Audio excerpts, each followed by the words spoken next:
ಸಂಪುಟ ವಿಸ್ತರಣೆ ಆಗ್ತಾ ಇದೆ ಅಂತ ಖುಷಿ ಪಡಬೇಕು ಅಥವಾ ಪಕ್ಷದಲ್ಲಿ ಉಂಟಾಗ್ತಾ ಇರತಕ್ಕಂತ ಈ ಒಂದು ಆಂತರಿಕ ಬೇಗುದಿಯನ್ನ ಯಾವ ರೀತಿಯಾಗಿ ಶಮನ ಮಾಡಬೇಕು ಅಂತ ತಲೆ ಕೆಡಿಸ್ಕೊಳ್ಬೇಕೋ ಗೊತ್ತಾಗ್ತಾ ಇಲ್ಲ. ಅಕ್ಷರಶಃ ಡಿ.ಕೆ. ಶಿವಕುಮಾರ್ ಅವರಿಗೆ ಇದು ಅತಿ ದೊಡ್ಡ ಚಾಲೆಂಜ್ ಆಗಿ ಪರಿಣಮಿಸಿದೆ. ಇದೆಲ್ಲದರ ನಡುವೆ ಈಗ ಲೋಕಭವನದಲ್ಲಿ ಪ್ರಮಾಣ ವಚನಕ್ಕೆ ಸಿದ್ಧತೆಗಳು ನಡೀತಾ ಇದೆ. ಎಕ್ಸಾಕ್ಟ್ಲಿ 1 ಗಂಟೆ ಇದೆ. 5 ಗಂಟೆಗೆ ಪದಗ್ರಹಣ ಕಾರ್ಯಕ್ರಮ ಶುರುವಾಗಲಿದೆ.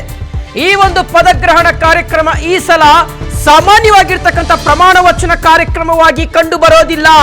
ಬದಲಾಗಿ ಸಾಕಷ್ಟು ಬೇಗುದಿಯ ಹೊಗೆಯ ನಡುವೆ ಈ ಒಂದು ಕಾರ್ಯಕ್ರಮವನ್ನ ಮಾಡಬೇಕಾಗಿರ್ತಕ್ಕಂತಹ ಅನಿವಾರ್ಯ ಪರಿಸ್ಥಿತಿಯಲ್ಲಿ ಈಗ ಡಿ.ಕೆ. ಶಿವಕುಮಾರ್ ಅವರಿದ್ದಾರೆ.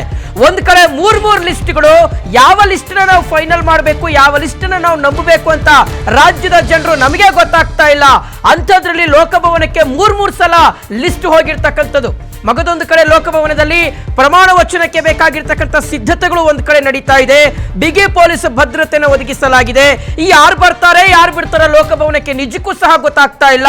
ಮಗದೊಂದು ಕಡೆ 20ಕ್ಕೆ 20 ಸ್ಥಾನಗಳನ್ನ ಭರ್ತಿ ಮಾಡಿಕೊಳ್ಳುವ ದೊಡ್ಡ ಒಂದು ಎದೆಗಾರಿಕೆಯನ್ನ, ಧೈರ್ಯಗಾರಿಕೆಯನ್ನ ಇವತ್ತು ಕಾಂಗ್ರೆಸ್ ಪಕ್ಷ ತೋರಿಸಿರ್ತಕ್ಕಂಥದ್ದು.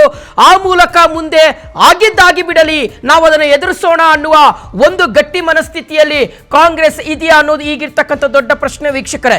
ನಾನು ಆಗ್ಲೇ ಆರಂಭದಲ್ಲಿ ಹೇಳಿರೋ ಹಾಗೆ ಸಚಿವ ಸಂಪುಟ ವಿಸ್ತರಣೆ ಆಗ್ತಾ ಇದೆ. ಯಾಕೆಂದ್ರೆ ನೋಡಿ, ಜೂನ್ 3ನೇ ತಾರೀಕು ಡಿ.ಕೆ. ಶಿವಕುಮಾರ್ ಅವರು ಮುಖ್ಯಮಂತ್ರಿಯಾಗಿ ಪ್ರಮಾಣ ವಚನ ಸ್ವೀಕರಿಸ್ತಾರೆ. ಇವತ್ತು ಆಗಸ್ಟ್ 3ನೇ ತಾರೀಕು, ಎಕ್ಸಾಕ್ಟ್ಲಿ 2 ತಿಂಗಳು.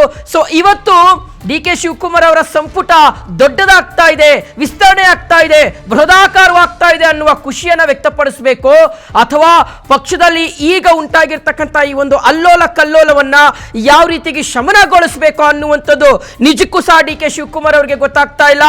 ಡಿ.ಕೆ. ಶಿವಕುಮಾರ್ ಅವರನ್ನ ಸಾಲು ನಾಯಕರು ಬಂದು ಭೇಟಿ ಮಾಡ್ತಾ ಇದ್ದಾರೆ.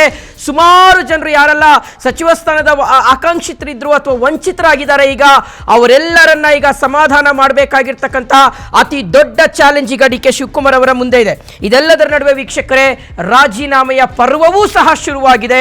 4 ಜನ ಶಾಸಕರು ನಾವು ಈ ಸ್ಥಾನದಲ್ಲಿ ಇನ್ನಿರೋದಿಲ್ಲ, ನಾವು ರಾಜೀನಾಮೆಯನ್ನು ಕೊಟ್ಟು ಹೊರಗಡೆ ಹೋಗ್ತೀವಿ, ನಮಗೆ ಮರ್ಯಾದೆ ಇಲ್ಲ, ನಮಗೆ ಗೌರವ ಇಲ್ಲ, ನಾವು ಇಷ್ಟು ವರ್ಷಗಳ ಕಾಲ 3 ಸಲ 4 ಸಲ 5 ಸಲ ಗೆದ್ಕೊಂಡ್ಬಂದಿದ್ದೀವಿ, ನಮ್ಮನ್ನ ಪರಿಗಣಿಸೇ ಇಲ್ಲ, ನಮಗೆ ಒಂಚೂರು ಕೂಡ ಲೆಕ್ಕಕ್ಕೆ ತಗೊಂಡಿಲ್ಲ ಹೈಕಮಾಂಡ್ ಅನ್ನುವ ದೊಡ್ಡ ಒಂದು ಬೇಜಾರನ್ನ, ಅಸಮಾಧಾನವನ್ನ ರಾಜೀನಾಮೆಯನ್ನು ಕೊಡೋದರ ಮೂಲಕ ಅವರು ವ್ಯಕ್ತಪಡಿಸ್ತಾ ಇದ್ದಾರೆ. ಲಿಸ್ಟ್ ಮುಂದಿನ ಹಂತಗಳಲ್ಲಿ ದೊಡ್ಡದಾಗಬಹುದು ಅನ್ನುವ ಆತಂಕವೂ ಸಹ ಕಾಂಗ್ರೆಸ್ ಪಕ್ಷದಲ್ಲಿ ಇರ್ತಕ್ಕಂಥದ್ದು. ಇದೆಲ್ಲದರ ನಡುವೆ ಎಷ್ಟು ಜನರನ್ನ ಸಾಧ್ಯ ಆಗುತ್ತೋ ಸಮಾಧಾನ ಮಾಡಲಿಕ್ಕೆ ಅಷ್ಟೂ ಜನರನ್ನ ಸಮಾಧಾನ ಮಾಡುವ ಪ್ರಯತ್ನಗಳು ನಡೀತಾ ಇದೆ. ಮಗದೊಂದು ಕಡೆ ಬಹಳ ಅಚ್ಚರಿ ಎನಿಸೋದು ವೀಕ್ಷಕರೇ, ಬೆಳಗ್ಗೆ ಒಂದು ಲಿಸ್ಟ್ ಅನೌನ್ಸ್ ಆಯಿತು, ಅದಾದ್ಮೇಲೆ ಒಬ್ಬರ ಅಂದ್ರೆ ಆಯ್ಕೆ ಆಗಿರ್ತಕ್ಕಂಥ ಶಾಸಕರನ್ನ, ಮಂತ್ರಿಯಾಗಿ ಆಯ್ಕೆ ಆಗಿರ್ತಕ್ಕಂಥ ಶಾಸಕರ ಹೆಸರನ್ನ ಕೈಬಿಟ್ಟು ಇನ್ನೊಬ್ಬರಿಗೆ ಅವಕಾಶ ಮಾಡಿಕೊಡ್ತಾರೆ. 2ನೇ ಲಿಸ್ಟ್ ಅನೌನ್ಸ್ ಆಯಿತು, 2ನೇ ಲಿಸ್ಟ್ನಲ್ಲೂ ಸಹ ಅದೇ ರೀತಿಯಾದಂಥ ಪ್ರವೃತ್ತಿ ಮುಂದುವರಿಯುತ್ತೆ. ಈಗ 3ನೇ ಲಿಸ್ಟ್ ಲೋಕಭವನಕ್ಕೆ ಹೋಗಿದೆ. ಆ ಲಿಸ್ಟು ಫೈನಲ್ ಅಂತ ಈ ಕ್ಷಣಕ್ಕೆ ನಾವು ಅಂದ್ಕೊಳ್ಳೋದು ಒಂದು ರೀತಿಗೆ ದಡ್ಡತನ ಆಗುತ್ತೆ ಅಂತ ಅನ್ನಿಸ್ತಾ ಇದೆ.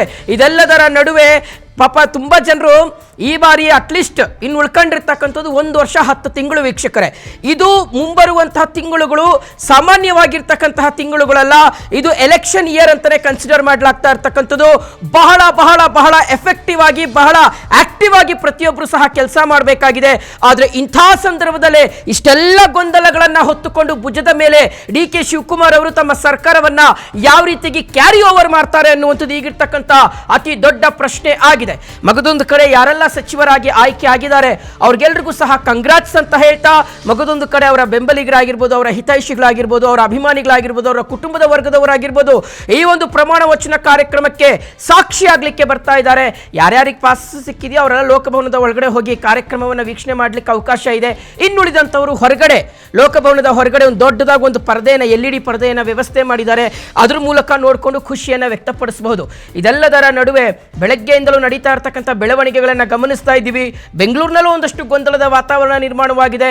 ಮಗದೊಂದು ಕಡೆ ಯಾರೆಲ್ಲ ಸಚಿವರಾಗ್ತೀವಿ ಅಂತ ಆಸೆ ಇಟ್ಕೊಂಡಿದ್ರು ಅವರವರ ಕ್ಷೇತ್ರಗಳಲ್ಲೂ ಸಹ ಅವರವರ ಅಭಿಮಾನಿಗಳು ಸಚಿವ ಸ್ಥಾನ ಸಿಕ್ಕಿಲ್ಲ ಅಂತ ಹೇಳಿ ಒಬ್ರು ವಿಷ ಕುಡಿಯುವ ಹಂತಕ್ಕೆ ಹೋಗಿರ್ತಕ್ಕಂಥದ್ದು.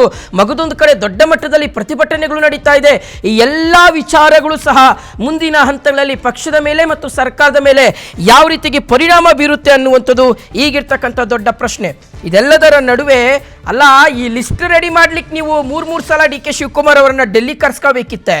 ಈ ಲಿಸ್ಟ್ ಅನೌನ್ಸ್ ಮಾಡಿಸ್ಕೊಳ್ಳೋಕ್ಕೋಸ್ಕರ ಡಿ ಕೆ ಶಿವಕುಮಾರ್ ಅವರು ಇಷ್ಟೆಲ್ಲ ಪ್ರಯಾಸ ಪಡಬೇಕಾಗಿತ್ತೆ.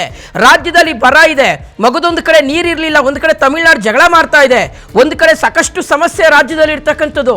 ಇದೆಲ್ಲದರ ನಡುವೆ ಪಾಪ ಡಿ ಕೆ ಶಿವಕುಮಾರ್ ಅವರು ಮೂರು ಸಲ ಹೋಗಿ ಡೆಲ್ಲಿನಲ್ಲಿ ರಾಹುಲ್ ಗಾಂಧಿ ಅವ್ರಿಗೋಸ್ಕರ ವೆಯ್ಟ್ ಮಾಡ್ಕೊಂಡು ಕೂತ್ಕೊಂಡ್ರು. ಈ ಲಿಸ್ಟ್ ಅನ್ನ ಅವರು ಸೈನ್ ಹಾಕಿಸ್ಕೊಂಡ್ ಬರೋದಕ್ಕೆ ಇಷ್ಟೆಲ್ಲ ಕಷ್ಟಪಡಬೇಕಾಗಿತ್ತೆ.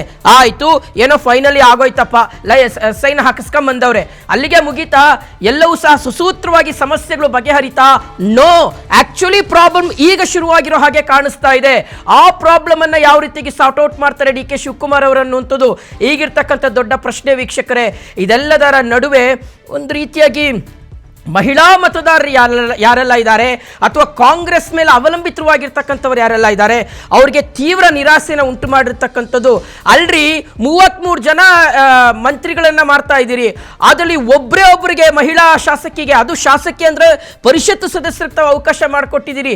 6 ಜನ MLA ಗೆದ್ದಿದ್ದಾರೆ, ಮಹಿಳಾ MLA. ಅದ್ರಲ್ಲಿ ಒಬ್ಬರಿಗೂ ಕೂಡ ಮಹಿಳೆಯರಿಗೆ ತಾವು ಪ್ರಾತಿನಿಧ್ಯವನ್ನ ಕೊಟ್ಟಿಲ್ಲ ಅಂದ್ರೆ ಇನ್ನೇನ್ರಿ ನೀವು ಮಹಿಳೆಯರಿಗೆ ಕೊಡುವಂತ ಗೌರವ ಅನ್ನುವ ರೀತಿಯಾದಂಥ ಪ್ರಶ್ನೆಯನ್ನ ಒಂದಷ್ಟು ಜನರು ಕೇಳ್ತಾ ಇದ್ದಾರೆ. ಮೊದಲ ಫೇಸ್ನಲ್ಲೇ ಒಬ್ಬರಿಗೂ ಮಹಿಳೆಯರಿಗೆ ಸಚಿವ ಸ್ಥಾನ ಸಿಗದೇ ಇದ್ದಂತ ಸಂದರ್ಭದಲ್ಲೇ ಒಂದಷ್ಟು ಅಸಮಾಧಾನದ ಮಾತುಗಳು ಬಂದಿತ್ತು. ಅಟ್ಲೀಸ್ಟ್ ಸೆಕೆಂಡ್ ಫೇಸ್ಲಾದ್ರೂ ಮಿನಿಮಮ್ 2 ಅಥವಾ 3 ಜನರಿಗೆ ಮಹಿಳೆಯರಿಗೆ ಮಂತ್ರಿ ಮಾಡಬಹುದು ಅಂತ ಹೇಳಲಾಗ್ತಾ ಇತ್ತು. ಆದ್ರೆ ಅದು ಸಹ ಸಾಧ್ಯವಾಗದೇ ಇರ್ತಕ್ಕಂಥದ್ದು.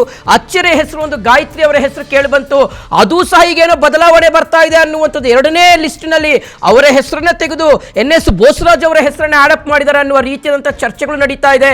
ಇದೆಲ್ಲವೂ ಸಹ ಈ ಗೊಂದಲ ಗೋಜಲು ಇದೆಯಲ್ಲ, ಇದು ನಿಜಕ್ಕೂ ಎಲ್ಲಿಗೆ ಹೋಗಿ ಮುಟ್ಟುತ್ತೋ ಗೊತ್ತಿಲ್ಲ. ಮಗದೊಂದು ಕಡೆ ಬಿಜೆಪಿ ಮತ್ತು JDS ಈ ವಿಚಾರವನ್ನು ಬಹಳ ತಾಳ್ಮೆಯಿಂದ, ಸಾವಧಾನ ಚಿತ್ತತೆಯಿಂದ, ಬಹಳ ಸೂಕ್ಷ್ಮವಾಗಿ ಗಮನಿಸ್ತಾ ಇದೆ. ಇದರಿಂದ ತಮಗೇನಾದರೂ ಅನುಕೂಲ ಆಗಬಹುದಾ?